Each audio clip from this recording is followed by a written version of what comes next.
अयोध्या जी में भव्य श्री राम मंदिर के लोकार्पण की तिथि निकट आ रही है। उसके पहले देश में उत्साह के एक वातावरण देखने को मिल रहा है। उत्तर प्रदेश में अयोध्या में भव्य दीपोत्सव का आयोजन किया गया। इसमें वैश्विक कीर्तिमान बना और उसके 15 दिन बाद ये जो काशी में देव दीपावली हुई, उसमें भी दीपोत्सव का, दीप प्रज्वलन का कीर्तिमान बना। ये आध्यात्मिक विषय है और देश में जो सनातन संस्कृति है उसका एक प्रकार से जागरण का उद्घोष भी है।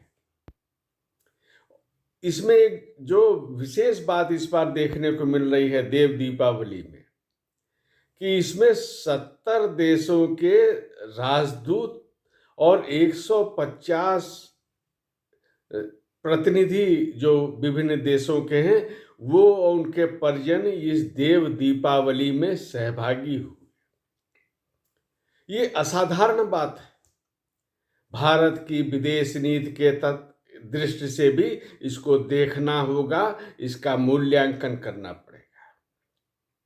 और इसके पहले भी हम देखते हैं कि अयोध्या जी में भी बड़ी संख्या में विदेशी प्रतिनिधि आए, राजदूत आए, उसमें सहभागी हुए।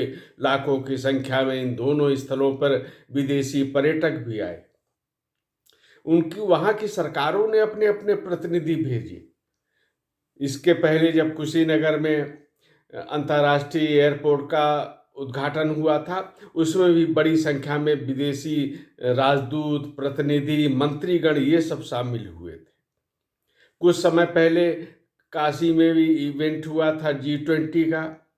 उसमें जो जनप्रतिनिधि के अलावा जो विभिन्न देशों के राजनयिक थे, जो G20 के सदस्यगण थे, वो सब यहाँ पर जो आए थे, वो श्री गंगा आरती जी में सहभागी हुए थे और भव्य श्री काशी विश्वनाथ धाम को देखने गए थे। ये एकदम भारत की राजनीति जिस प्रकार से विगत 9 वर्षों में बदल रही है, उसको एक तरह से उसको प्रकट करने वाला ये दृश्य है। अपने को सेकुलर कहने वाली राजनीतिक पार्टियां कभी इस प्रकार के दृश्य की कल्पना नहीं कर सकती थी। कभी इस प्रकार के विदेश नीति की उनके जेहन में ये बात आ ही नहीं सकती थी कि इस तरह का भी विदेशी राजनयिक, राजदूत, मंत्रीगण और वहाँ के जनप्रतिनिधि इस प्रकार से हमारे सांस्कृतिक उत्सवों में सहभागी होंगे, ये सोच भी नहीं सकते थे वो लोग। और थोड़ी बहुत संख्या नहीं है, 70 है। और पहले लौटे तो हम देखते हैं कि किस प्रकार से 200 देशों में योग महोत्सव का आयोजन किया जाता, अंतर्राष्ट्रीय योग दिवस पर आयोजन होते हैं। ये एक बड़ा परिवर्तन जो भारत की राजनीति में है, ये दिखाई दे रहा है। योगी आदित्यनाथ ने दीपोत्सव का शुभारंभ किया था अयोध्या में। आज बढ़ते बढ़ते ये एक प्रकार से वैश्विक इवेंट बन चुका है। अयोध्या में पहले भी दीपावली होती थी, त्रेता युग से होती आ रही है। बीच का जो कालखंड है मध्य युग का, अंग्रेजों के समय का, उसमें निश्चित रूप से बाधाएं उत्पन्न हुई, लेकिन सांस्कृतिक चेतना की ज्वाला तो हमेशा प्रज्वलित ही रही। देव दीपावली भी युगों युगों पुराना उत्सव है। वही स्थिति यहाँ है कि पिछली सरकारों ने इसको एक तरह से वैश्विक स्तर पर एक पहचान दिलाने का कोई कार्य नहीं किया। उनमें हिम्मत भी नहीं थी इस तरह की।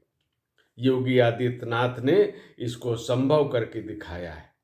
और देव दीपावली हो, फिर चाहे मथुरा का होलिकोत्सव हो, ये सब आज वैश्विक पर्यटक के केंद्र बन चुके हैं, इवेंट बन चुके हैं। और इस प्रकार से हम देखते हैं कि इसका सकारात्मक प्रभाव, अपरोक्ष प्रभाव हमारी विदेश नीति में भी दिखाई दे रहा है। और आगे आने वाले समय में ये प्रभाव और ज़्यादा अपना महत्व, अपना जो एक प्रकार से योगदान है, उसको भी प्रकट करने वाला साबित होगा। भारत के सामने एक समस्या भी रही है। हम देखते हैं कि ईसाइयों के बहुत देश हैं, मुसलमानों के बहुत देश हैं। भारत उस विस्तार में जाने की ज़रूरत नहीं है। लेकिन नरेंद्र मोदी ने जिस प्रकार से सौर ऊर्जा को लेकर सैकड़ों देशों को एकजुट किया, उसी प्रकार से आज जो इस सनातन संस्कृति है उसके आधार पर भी अनेक देशों में जागरण हो रहा है। एक प्रकार से उनके इसमें जो सहभागिता हो रही है इसके दूरगामी प्रभाव होंगे, और ये हम समझते हैं कि ये मोदी और योगी की जोड़ी से ही ये मुमकिन हो सका है।